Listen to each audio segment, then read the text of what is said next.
ঈদের দিন নামাজ পড়িয়া সবাই ঘরে যায়। এক যুবক কবরের কিনারায় গিয়ে কান্না করে, ও যুবক, তুমি কেন কান্না করো? যুবক ডেকে বলে, ও ভাই, গত ঈদে আমার মা আমার মাথায় হাত বুলায় দিয়ে দোয়া করেছে, আমার বাবার সঙ্গে আমি নামাজ আদায় করেছি। আজ ঈদের দিন আমি যখন নামাজের জন্য রেডি হয়ে গেলাম, মায়ের কাছে গেলাম, মায়ের রুমে গেলাম, মায়ের রুমে গিয়ে দেখি বিছানাটা খালি, আমার মা নাই, আমার বাবাও নাই, আমার মা বাবা চিরবিদায় নিয়ে চলে গেছে। আমি বড় এতিম, আমি বড় অসহায়। ও ভাই, আজকে ঈদের দিন আমার মধ্যে কিভাবে আনন্দ আসবে? এর নবীর উম্মতের দল, এই ময়দানে কতজনের মা চিরবিদায় নিয়ে চলে গেছে? কয়জনের মা, কতজনের মা চিরবিদায় নিয়ে চলে গেছে? এর নবীর উম্মতের দল, কতজনের বাবা চিরবিদায় নিয়ে চলে গেছে? যাদের মা বাবা দুনিয়ায় বেঁচে আছে রে যুবক, ওই মার কাছে মার পা জড়িয়ে ধরে কান্না করো, মা, ও মা, আমার জীবনে অনেক ভুল করেছি মা, ও মা, তোমার সাথে কত বেয়াদবি করেছি, কত কষ্ট দিয়েছি মা, ও মা।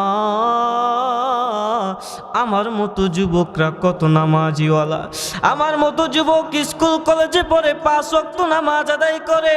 ও মা, আমি দোয়া করি কেন কবুল হয় না? ও মা, আমি নামাজ পড়তে চাই কিন্তু কেন পড়তে পারি না? হয়তো বা আমার গুনার কারণে আমার রব আমার উপরে বেজার। ও মা, আপনি আমার মাথায় হাত বুলিয়ে দোয়া করে দেন, আল্লাহ যেন আমার হেদায়েতের দরজা খুলে দেয়। ওরে নবীর উম্মতের দল, কয়দিন আর বাঁচবি রে যুবক? এর নবীর উম্মতের দল, প্রতিদিন কত লাশ, কত লাশের খবর, কত সন্তান মারা যায়, কত পিতা মাতার সন্তান চিরবিদায় নিয়ে চলে যায়। তুই আর কয়দিন বাঁচবি রে যুবক? এ যুবক, তুই তোর মার সাথে কত বেয়াদবি করেছিস, তুই তোর মার সাথে কত অন্যায় করেছিস। এরে যুবক, যা তোর মার কাছে পা ধরে ক্ষমা চাও, কয়দিন আর বাঁচবি রে যুবক? এর নবীর উম্মতের দল, মায়ের দোয়া ছাড়া কখনো সফল হতে পারবি না রে যুবক, মায়ের দোয়া ছাড়া কখনো সফলতার দরজা খুঁজে পাবি না। আমি নাসির আহমদ আজকে মায়ের দোয়া ছাড়া এই চেয়ারে বসতে পারি না। এরে যুবক, এরে যুবক, যা মায়ের কাছে দোয়া নাও। মদিনার বড় পাগল খাজা মুঈনুদ্দিন আজমির রহমতুল্লাহ আলাইহি লক্ষাধিক খ্রিস্টানকে কালিমার দাওয়াত দিয়েছে। খাজা মুঈনুদ্দিন আজমির রহমতুল্লাহ আলাইহি কালিমার দাওয়াত দেওয়ার পর বাসার দিকে রওনা, মায়ের সামনে হাজির। খাজা মুঈনুদ্দিনের মা মুঈনুদ্দিনকে জিজ্ঞেস করলেন, রে মুঈনুদ্দিন, তুই তো অন্য দিনে কোনোদিন আমি খুশি দেখি নাই, তোর মনে এত খুশি, তোর মনে এত আনন্দ। এরে মুঈনুদ্দিন, তোর মনে তো আমি কখনো এরকম খুশি দেখি নাই। কি হয়েছে বাবা, বলো তুমি এত খুশি কেন? মুঈনুদ্দিন ডেকে বলে, ও মা, আমি আজকে ভারতবর্ষে গিয়েছি, ভারতবর্ষে গিয়ে কালিমার দাওয়াত দিয়েছি, আমি আজকে লক্ষাধিক খ্রিস্টানকে মুসলিম বানাইছি মা।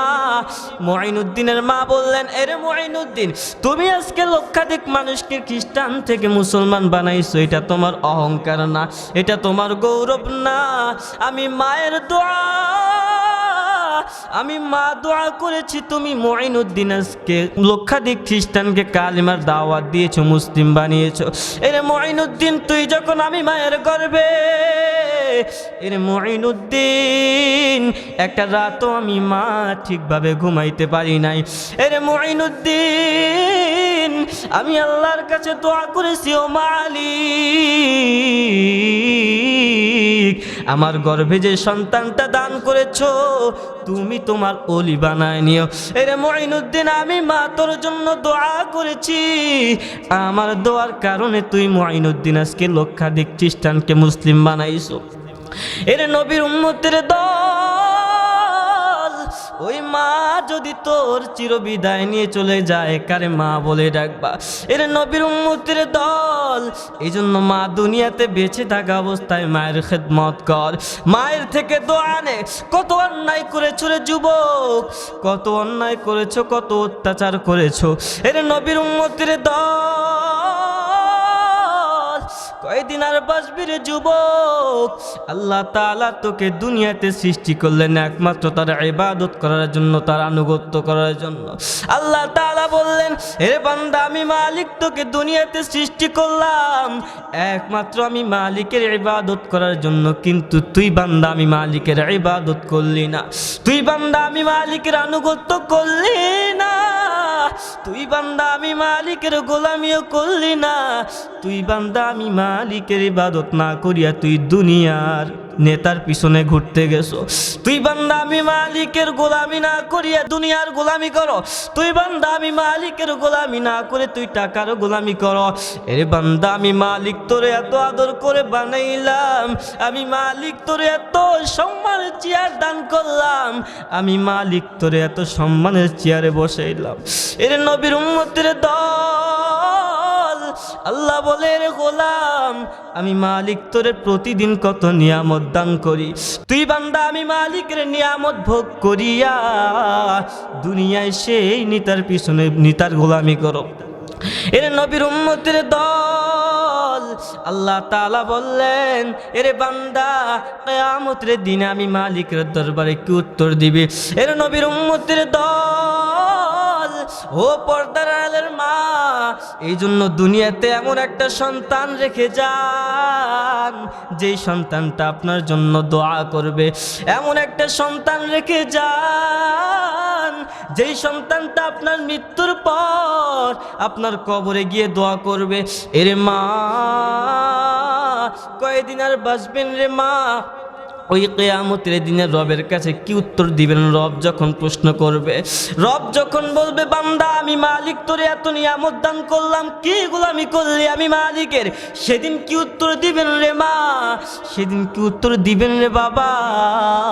এই জন্য দুনিয়ার জমিনে এমন একটা সন্তান রেখে যান যেই সন্তানটা আপনি মারা গেলে আপনার জন্য দোয়া করবে, যেই সন্তানটা আপনি মারা গেলে আপনার জন্য রবের কাছে বলবে, ও রব, আমার মা বাবাকে তুমি সেইভাবে রেখো যে মা বাবা আমাকে জন্মের পর মা বাবা আমাকে যেভাবে লালন পালন করেছে, ঠিক সেইভাবে তুমি রব আমার মা বাবাকে লালন পালন করিও। এর নবীর উম্মতের দল, এই জন্য এমন একটা সন্তান রেখে যান রে বাবা, যেই সন্তানটা আপনার নাজাতের দরিয়া হয়ে যাবে। এর নবীর উম্মতের দল, কয়দিন আর বাঁচবেন রে বাবা?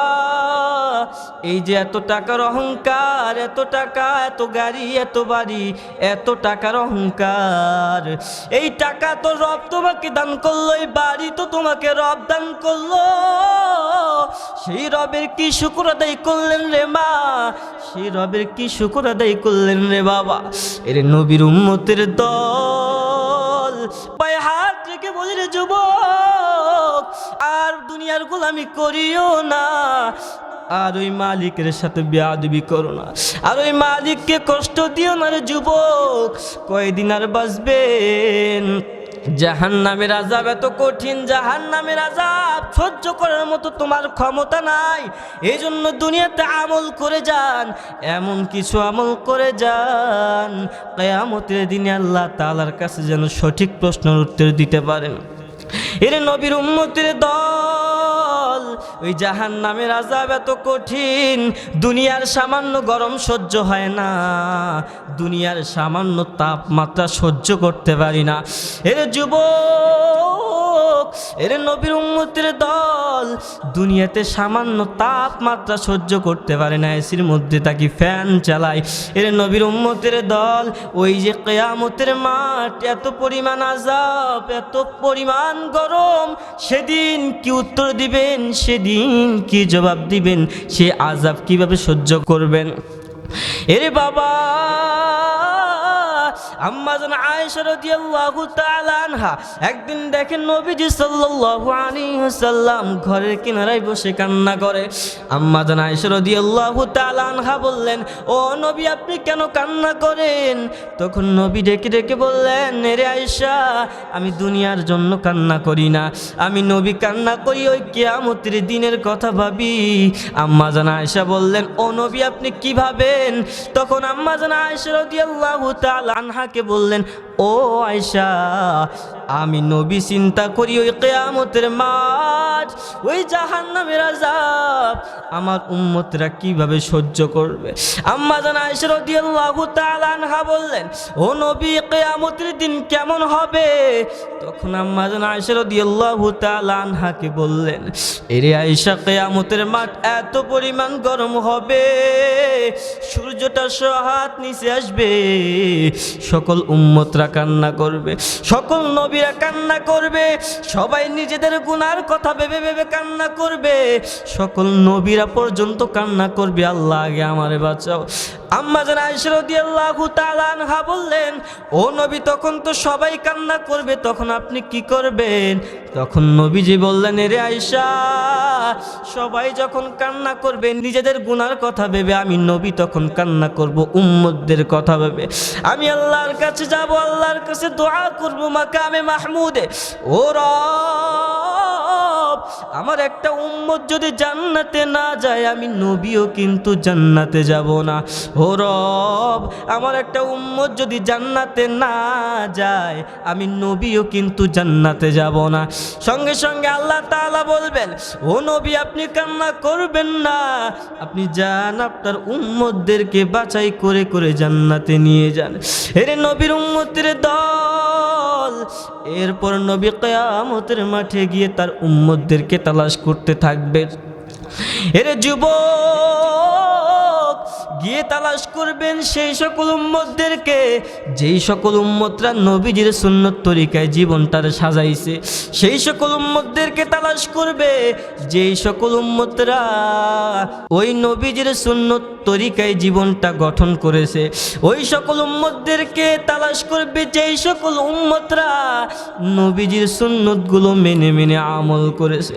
এর নবীর উম্মতের দল পয়গম্বর সেদিন খুঁজবে কোন উম্মত আমি নবীকে না দেখিয়ে আমি নবীর সুন্নতগুলো মেনেছে। সেদিন পয়গম্বর তালাশ করবে কোথায় উম্মতগুলো, সেই উম্মতগুলো কই যারা আমি নবীকে না দেখে তারা আমি নবীর সুন্নতগুলো মেনেছে। এর নবীর উম্মতের দল, এই জন্য নবীজির সুন্নতগুলো মেনে চললে যুবক, কিয়ামতের দিনে নবীজি তখন তোর তালাশ করবে। এর যুবক, কয়েকদিন আর বাঁচবি রে যুবক, এই জন্য দুনিয়া থেকে চলে যাওয়ার আগে কিছু আমল করে যা, যে আমলটার কারণে কিয়ামতের দিনে আল্লাহ তাআলার কাছে উত্তর দিতে পারবি, আল্লাহ তাআলার কাছে সেদিন সঠিক জবাব দিয়ে জান্নাতে যেতে পারবি। এমন কিছু আমল করে যা, নাফরমান হয়ে যাও না, কারণ আল্লাহ তাআলা এমনভাবে জাহান্নামে দিবে।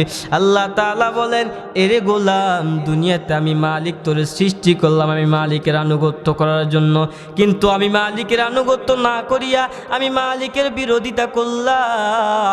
আল্লাহ তাআলা বললেন, ওয়ালিল্লাযীনা কাফারু বিরাব্বিহিম আযাবু জাহান্নাম ওয়া বিসাল মাসির। এরে বান্দা, যারা আমি মালিকের বিরোধিতা করলা, যারা আমি মালিকের গোলামি করলা না, ওয়ালিল্লাযীনা কাফারু বিরাব্বিহিম আযাবু জাহান্নাম ওয়া বিসাল মাসির। এরে বান্দা, আমি মালিক তাদেরকে লাঞ্ছিত, বঞ্চিত, অপদস্থ করে জাহান্নামে নিক্ষেপ করব।